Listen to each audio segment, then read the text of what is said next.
Let's start with the dictionary terms, dude. Let's get down to the nitty gritty. What is a socialist? Socialism is a political and economic ideology that advocates for social ownership and control of the means of production. With the goal of creating a more egalitarian society, it generally opposes the capitalist system of private ownership in the pursuit of profit, because profit is bad. Profit is the devil. Instead, it promotes concepts like social welfare, economic equality, which is impossible, and collective decision-making. Yeah, collective decision-making. That's a good one. Get 7 girls in a room together. So who's a socialist? I know one. Every prominent socialist that the media portrays, how are they socialists? Just because they scream and yell that we should steal money from the rich? Tax the rich? They're all capitalists. Bernie, AOC, Hassan, Sam Cedar, Emma Vigland, Mom Donnie. These are all rich Nepo babies who don't even practice socialism themselves. Do you think Hassan pays everybody the same wage? Do you think how much economic equality is Hassan giving his editors? How much economic equality is the majority report giving to all their workers, to Emma, to Matt, to the guys that come on sometimes that aren't showered? It's bullshit. It's a fucking lie. There's no such thing as socialism. You hear it in books. What's your favorite socialist country? What is the best socialist country? And don't give me any bullshit about fucking Denmark or something like that. Sri Lanka, Vietnam, India, Portugal. Most successful socialist country. What does Yahoo say?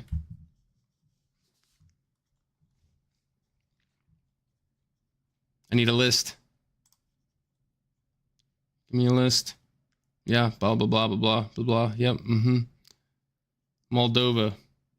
No thanks. Armenia. No thanks. Croatia. Pretty fucking nice. I don't think it's a socialist country, though.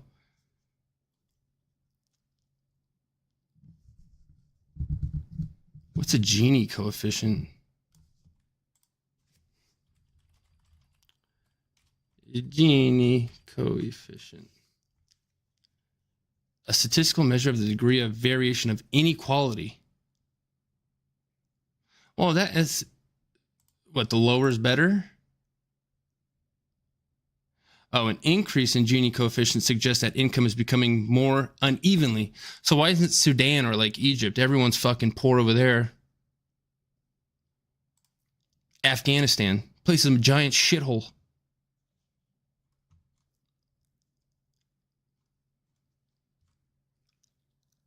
Ireland, Netherlands, China.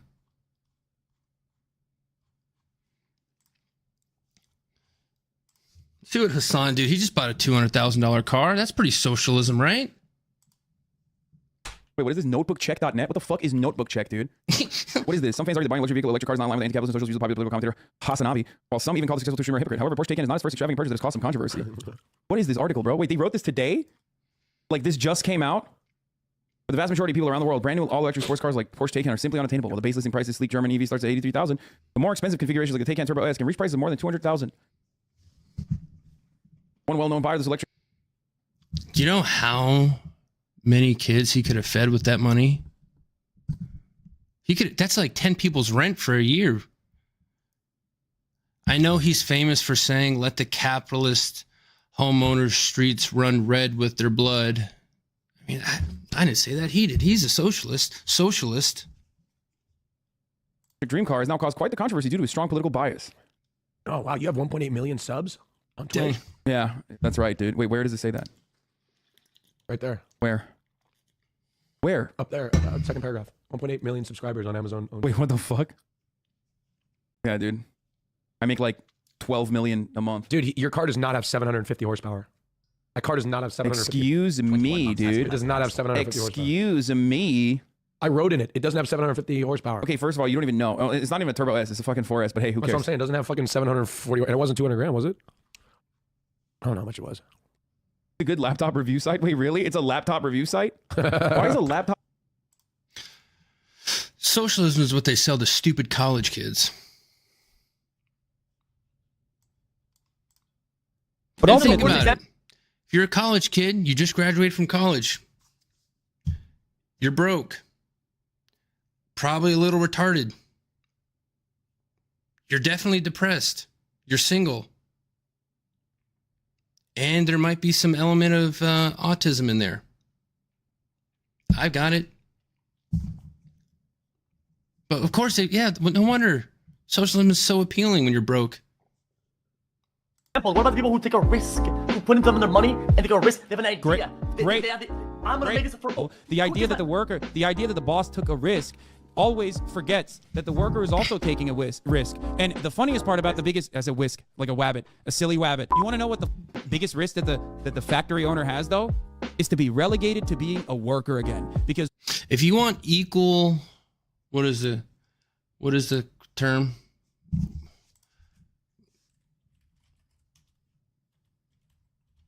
I can't type.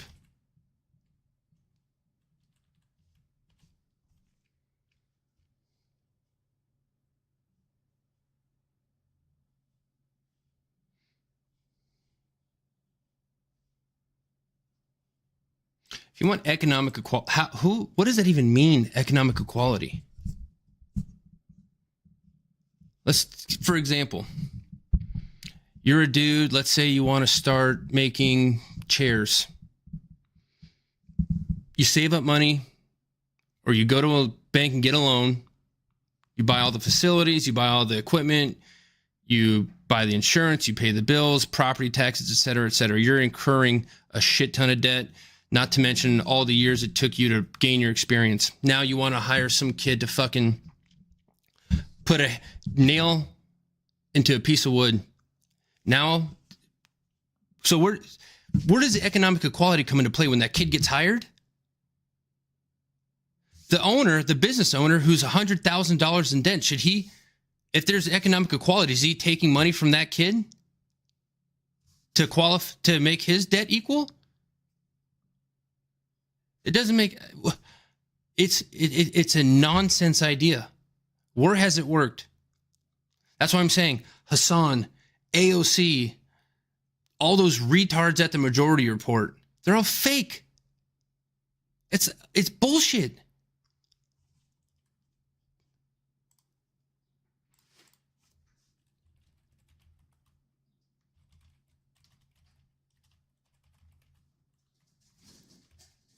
Watch this. This is here. You want to see socialism at work? Watch these retards.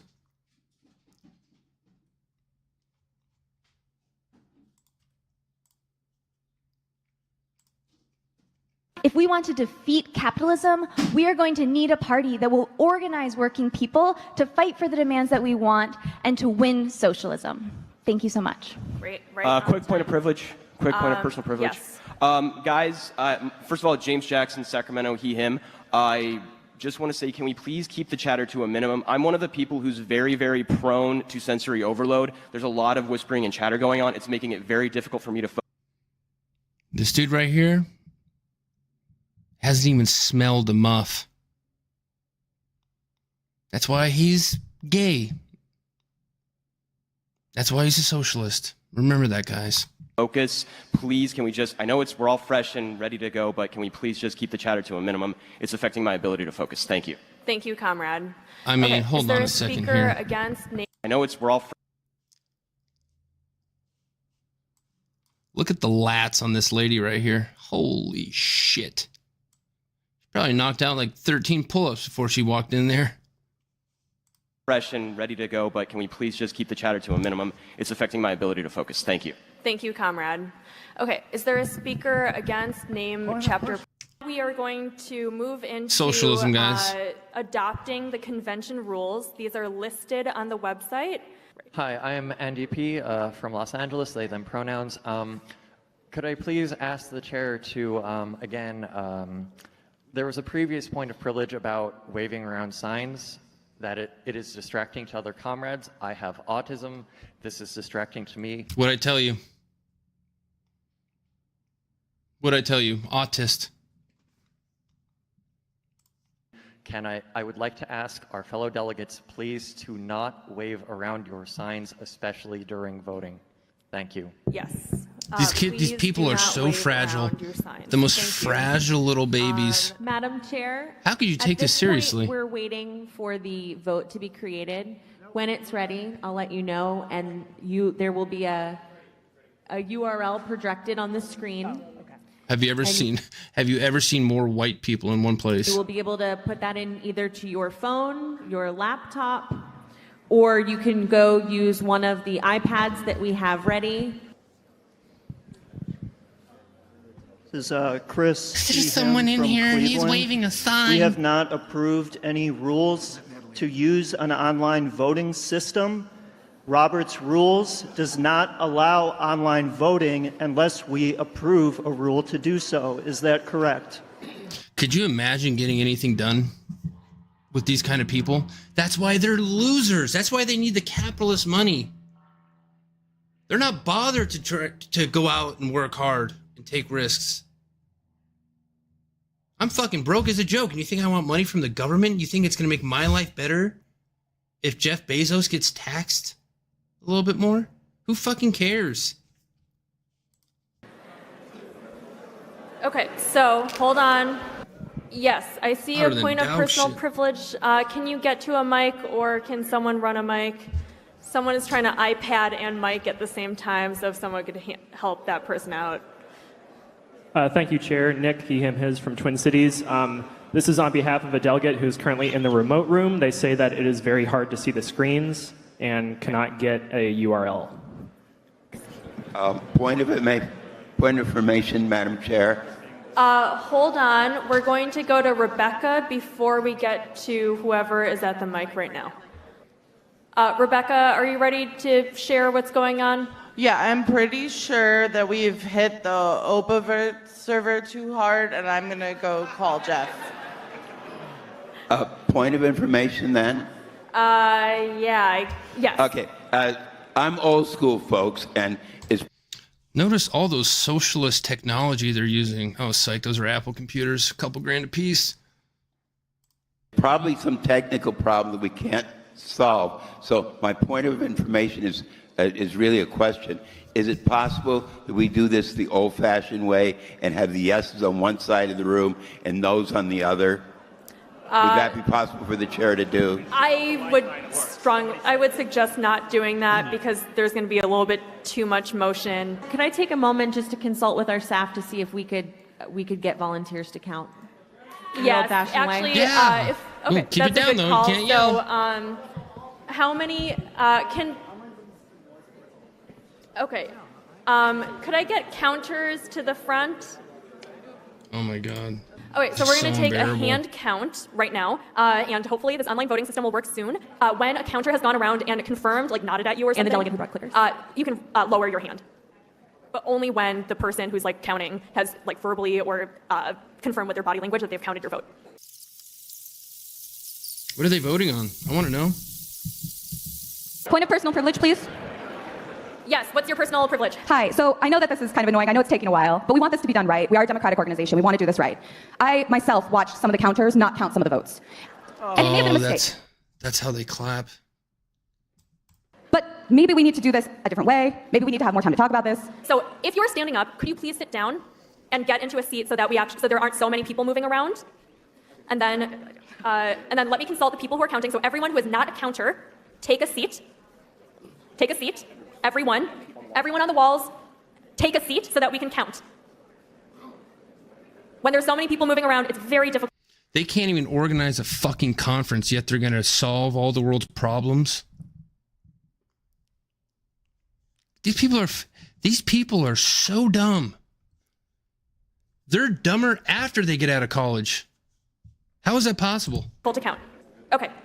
So we are going to take this count again.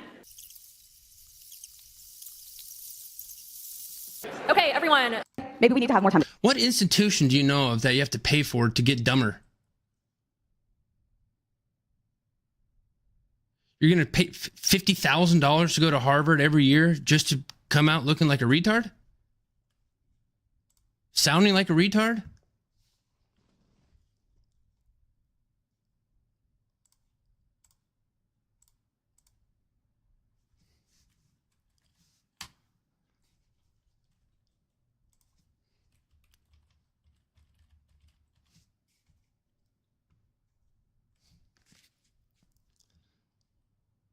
Let's watch AOC explain it. She might bring a refreshing view to this. How many do you give? I think it's 0. Alexandria Ocasio-Cortez is not your normal politician. At 29, she's the youngest woman ever elected to Congress. And she's taken DC by storm. So why is AOC, as many now call her, the newest political figure everyone loves or loves to hate? We have the facts. Do you call yourself a radical? Yeah, you know, if that's what radical means, call me a radical. She advocates Medicare for all, a marginal tax rate of up to 70%, tuition-free public colleges and trade schools, immigration, and human rights. For the freshman Democrat, environmentalism is a driving issue. The world is going to end in 12 years if we don't address climate change. 12 years. This is our World War II. AOC is calling for a Green New Deal, a public-private partnership to shift the U.S. to 100% renewable energy in 10 years. Many experts say that's impossible, especially if nuclear power, which Green New Deal backers oppose, isn't in the mix. And this is another thing what makes socialism so dangerous. They're so wrong about so many facts. And I guess they may be well-intentioned, but what's the old saying? You know what I mean? AOC has said the deal would be funded in part by a 70% marginal tax rate on incomes after $10 million per year. That doesn't mean all $10 million are taxed at an extremely high rate, but it means that as you climb up this ladder, you should be contributing more. President Trump and many conservatives have a word for that: socialism. We renew our resolve that America will never be a socialist country. She's a socialist. She wants 70% tax rates. Those are both accurate, right? Yeah, I guess so. Okay. Democratic, though. Democratic socialist. Democratic. Oh, Very yeah. different. Okay. Socialists believe in collective versus individual ownership. That collective can be the government, workers, or citizens. Democratic socialists are different. They believe the government and private industry can work hand in hand to provide a better safety net for citizens. This is an issue about authoritarian regime versus democracy. As AOC begins to focus her media spotlight on policy, It's just unbearable. It just doesn't make any sense.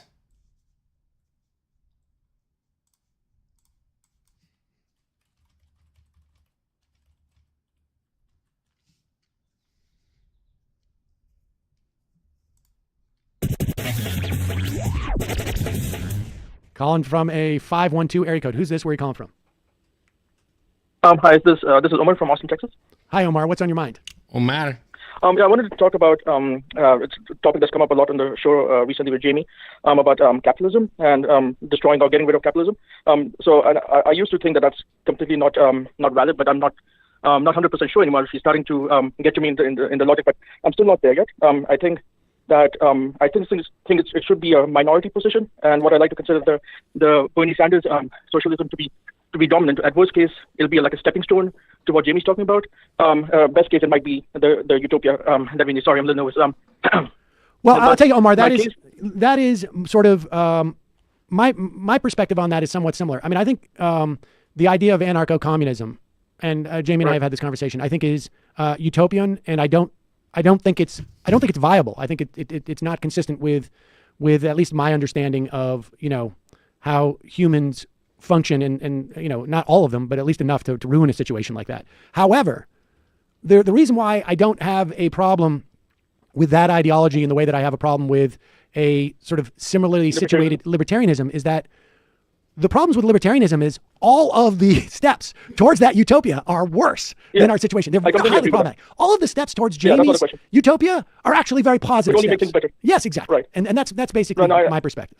My basic thing that makes me worried about getting rid of capitalism is sort of like throwing the baby out with the bathwater kind of deal. Because I think that, and I mentioned this in messages before, that for example, the concept of Moore's law, doubling of processing power every 2 years, that's been going on since '73. I completely know that that couldn't happen without socialism in terms of government funding and basic research. Right. But I don't think it could happen without capitalism as well. And I think if you see the history of life on this planet, there have been many extinction events. And I think that humanity might be the only, the first species that's capable of avoiding the different ways Mother Nature tries to, kill us all. Maybe. And if it is successful, it wouldn't just be through technology, but it would be like ridiculously advanced technology, like especially when you're talking about asteroid impacts. So Well- it seems like if we couldn't really do that without, and who knows when that event happens. So if we can ramp up socialism to try and remove the bad effects of capitalism, that might be a better scenario than risking rapidly advancing technology. Yeah, I mean, but it's tough to say. Like, first off, why is Moore's law necessarily a good thing? I mean, let's say you're right that Moore's law could not exist were it not for capitalism. I think the argument would be that maybe it's, like, why is it necessarily a good thing? Well, the reason that I think that it may be necessarily a good thing is that we don't know when a calamity might happen. In 10 years, it might happen. We might find out in 50 years that asteroids heading our way. Right. We don't know the levels of technology that might. It's one of those like 1% scenarios. Like, Moore's law is like ASML, for example. They're the ones with the massive lithography machines, that lasers and insane technology. They cost hundreds and hundreds of millions of dollars. They make all the CPUs, all the little. If you zoom in on it through a microscope and look at any computer component, you'll see a bunch of little lines and stuff. That's all done by ASML. Virtually just one company, and now they do. They have a new technology. It's like extreme violet light, so they can get down to like nanometers. They have the whole market cornered, and the only reason they're not charging obscure prices is because of Moore's law. The more they pay, the less they're gonna. They're able to relax their innovation and technology, whereas keeping it competitive allows them to maintain a higher degree of technology and research. Let me see if I can find what he was saying, because it made sense.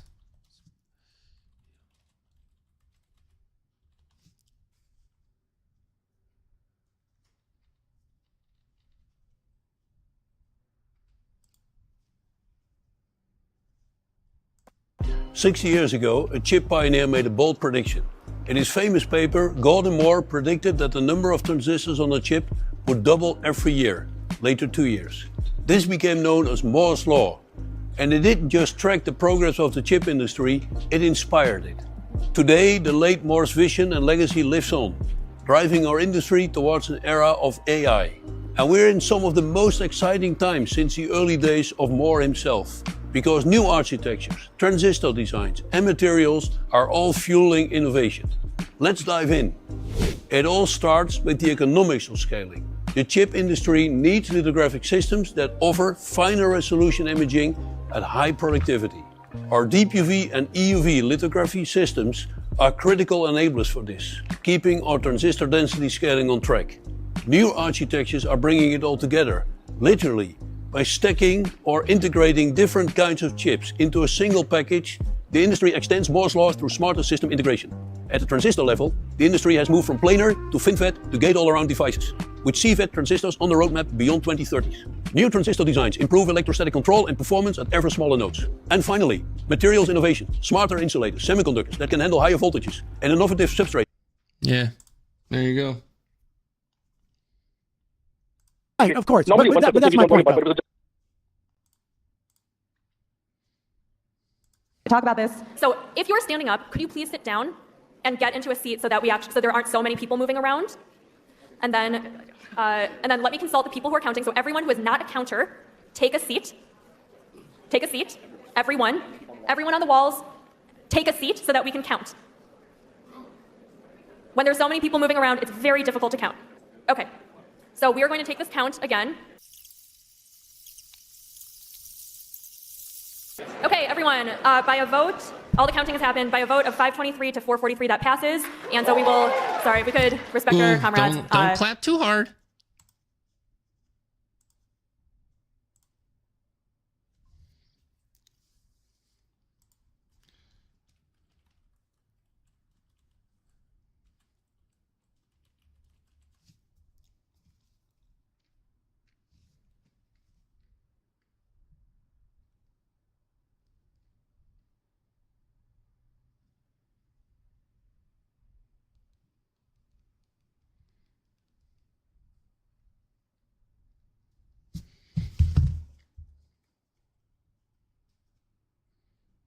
I want to hear Emma Vigeland's take on socialism.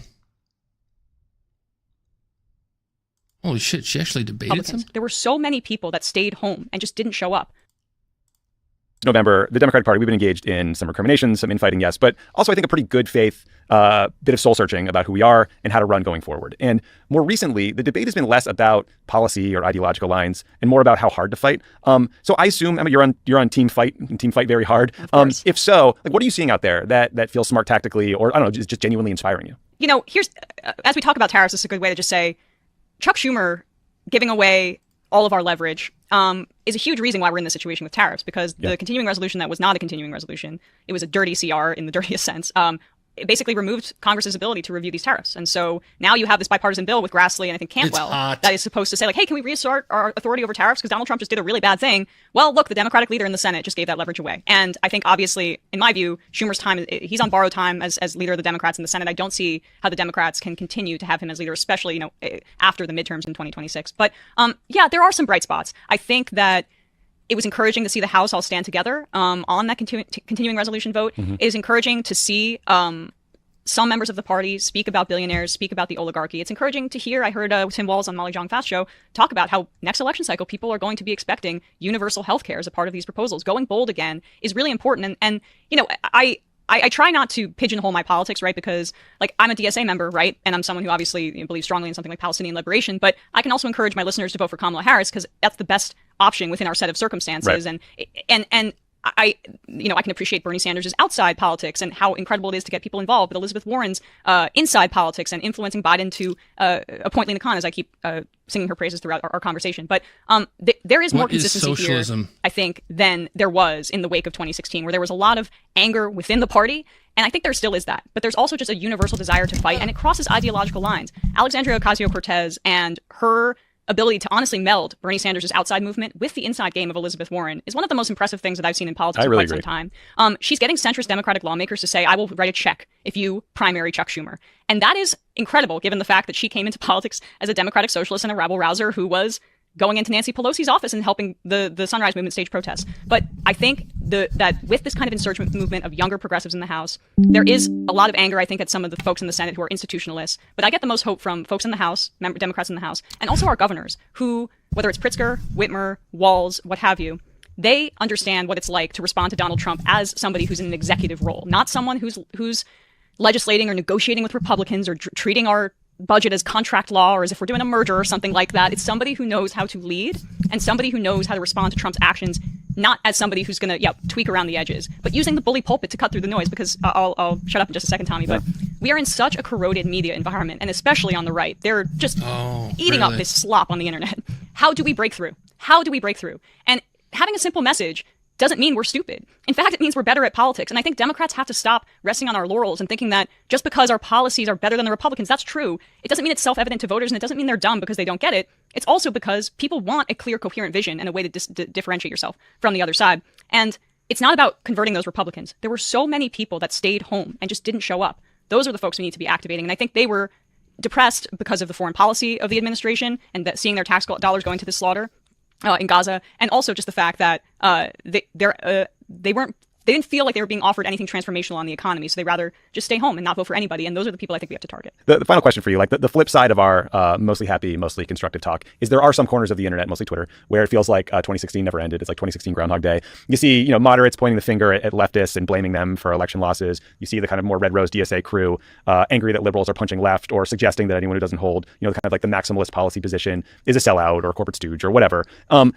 How do you think we get past this? Like, can we heal these divides, or is it just the reality that intra-party fighting always feels and is the worst because it's your friends fighting with your friends? I think it's a tough question. I do think we're in a better position, as I said earlier, than after 2016. I'm hopeful that folks deploy an intersectional analysis of why the Democrats lost, and it is very much a lack, in my view, of focus on broad-based social programs with a vision that we haven't seen since the New Deal, or really since Medicare or Medicaid. These are the kinds of things that we're due. It's time to propose these kinds of broad social programs for people. That's a huge part of it.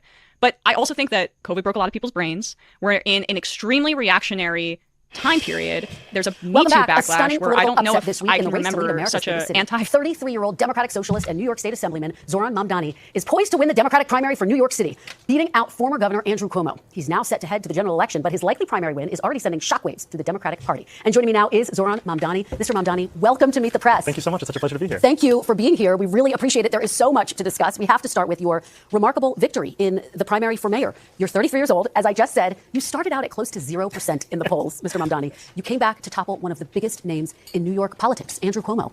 What was the secret to your success? Do you think it was your message? Do you think that voters were voting against Andrew Cuomo? A little bit of both? How do you see it? I think ultimately it was the focus on the fact that we live in the most expensive city in the United States of America. It's also the wealthiest city and the wealthiest country in the history of the world, and yet 1 in 4 New Yorkers are living in poverty, and the rest are seemingly trapped in a state of anxiety. And what we've seen is that this is a city that needs to be affordable for the people who build it every day. Our focus was on exactly that, and by keeping that focus on an economic agenda, we showed New Yorkers that this could be more than just a museum of what once was. It could be a living, breathing testament to possibility. Well, let me ask you about what I was just discussing with Senator Chris Murphy. The fact that you have leaders Schumer, leaders Hakeem Jeffrey, who wrote very nice things about your victory, said you'd won a very strong campaign, have not endorsed you. Congresswoman Alexandria Ocasio-Cortez has endorsed you. Do you think the Democratic establishment is afraid of you?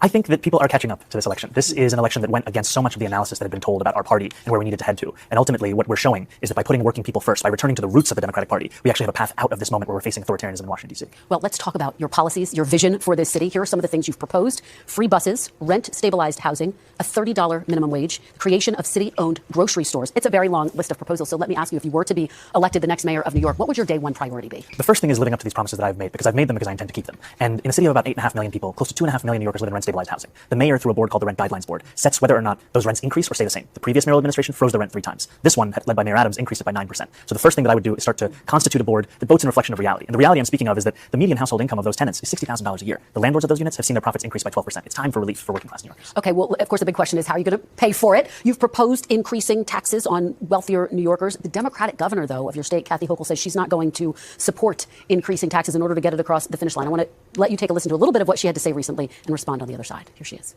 I'm not raising taxes on people at a time when affordability is the big issue. I'm actually cutting middle-class taxes. I don't want to lose any more people to go to Palm Beach. We've lost enough. How are you going to raise taxes if you can't get Democrats to support it? So I think what we've shown over the last 8 months is our ability to take that which is considered a non-starter.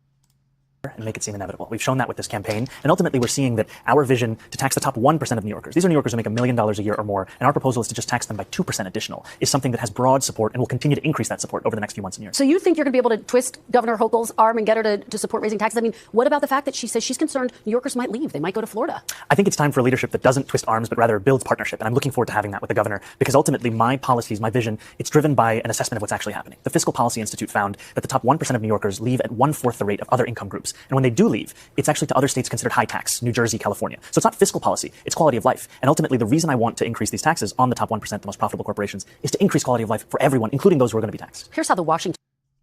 People like this do not have a strong grasp on history. I mean, you don't have the strong grasp. Look at California. We're taxed to death. And how are people liking it out here? About your proposal.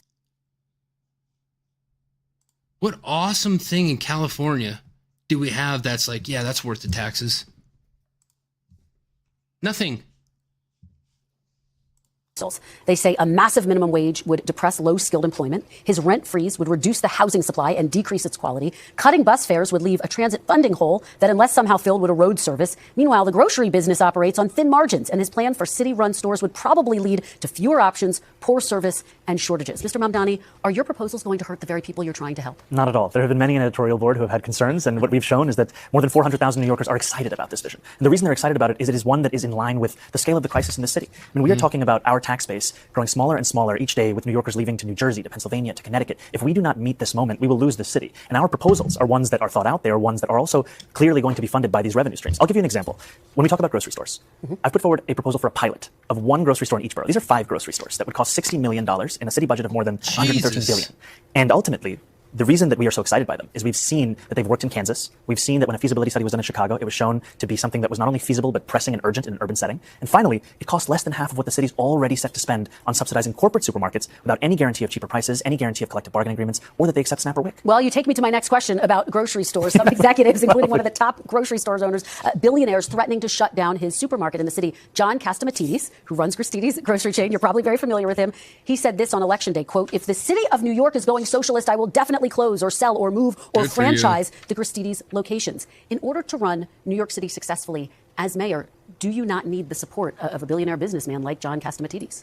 I don't know if I need his support specifically, but I want to make clear that my vision for this city is a vision for every single New Yorker, including business leaders across the city. And the reason I say that is that my proposals, even the ones to increase the top corporate tax rate of New York to match that of New Jersey, are ones that would also benefit those business leaders. Because when I have conversations with them, what I also hear is the just how expensive the city is preventing them from attracting and retaining the talent they need to grow their business. And ultimately, I'm looking forward to having those meetings, having those sit-downs to make clear why this vision would benefit all. We went on your website and realized there's a policy proposal that says your plan, and I'm going to quote it for folks, is to shift the tax burden from overtaxed homeowners in the outer boroughs to more expensive homes in richer and whiter neighborhoods. Explain why you are bringing race into your tax proposal. That is just a description of what we see right now. It's not driven by race. It's more of an assessment of what neighborhoods are being undertaxed versus overtaxed. We've seen time and again that this is a property tax system that is inequitable. It's one that actually Eric Adams ran on saying that he would change in the first 100 days. He's since sought to defend it and lost at every juncture in court. And I understand you're saying we're simply describing the types of neighborhoods that would see these increase in taxes, and yet this dude just became an American citizen.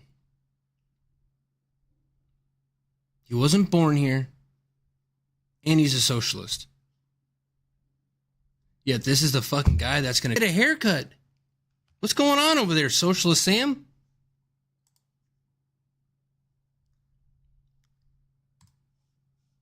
Sort of, I don't know if unveiled is the right word, but cemented in everyone's brain that she has connections to Jeffrey Epstein. This guy, so he supported Trump in 2024. Sorry, just to add that too. Big Trump supporter in 2024, big money donor to Trump and Cuomo. So Bill Ackman yesterday posts in the middle of the afternoon, like, when you guys are doing this show yesterday, I have a great idea on NYC. I will share it as soon as I can. I was a bit depressed when I woke up this morning, but I am now optimistic. And then a couple of minutes later, he posts, we are looking into legal issues. And everyone's like, what? Is he gonna try to overturn the election? Like this fair election that just happened? Right. And then so Bill Ackman comes again a couple hours later. Legal issues concerning the potential for another candidate to run now. Good. Now, this is obviously they want, actually, not people good. Should know that. I hope to God that guy gets in office. I hope he wins. Whoever the Republican nominee is, I hope he crushes them. And I hope New York City gets exactly what they voted for. This isn't over. Mamdani goes to the general, and he's not going to be facing just one other guy in the general. There is actually a whole slate of candidates waiting for him in the general. Andrew Cuomo is technically on the ballot because he registered under a third party that he made up specifically to be in the general election ballot in case he lost. But he wasn't expecting to lose this badly, so now he's actually trying to decide whether it's even worth running. And then you have Eric Adams, who is our current mayor, the incumbent in New York City, who didn't run on the Democratic Party line, which he won on in 2021 to become mayor because he knew he would lose in the primary because he's now beholden to Trump, so he could get those charges of corruption and bribery from Turkey dropped. So he's running on an independent line as well as the incumbent. And then there's the Republican candidate, the actual official Republican candidate, not to be confused with Cuomo and Eric Adams, Curtis Sliwa, who is the Guardian Angels guy, who is the red hat beret wearing guy or whatever. With like 20 cats, right? Curtis Sliwa. Oh, that's him? Oh, he's cooked. He's done. Yeah, he lives in a studio apartment with 20 cats, which is honestly the most likable thing about him. You know why they hate Bill Ackman? Billionaire, white, Jew. Ugh. Contempt. The Guardian Angels are someone with 2 cats. That's too many cats. Yeah, I guess. But apparently he helps them or whatever. But the guy goes around though, and this is what the Guardian Angels have done for decades, literally going around like as vigilantes, policing the streets without any authority. And they most notably on Fox News Air, we played it on this show I think a year ago, saw someone who they thought was an undocumented immigrant commit what they thought was a crime, and they literally just attacked him on air. So that's the type of stuff that you'd get, I guess, if the safe work for ICE. Right. The law and order Republicans, of course, choosing their their Republican mayoral candidate as the literal vigilante. And interesting. And then there's this other independent guy, Jim Walnight.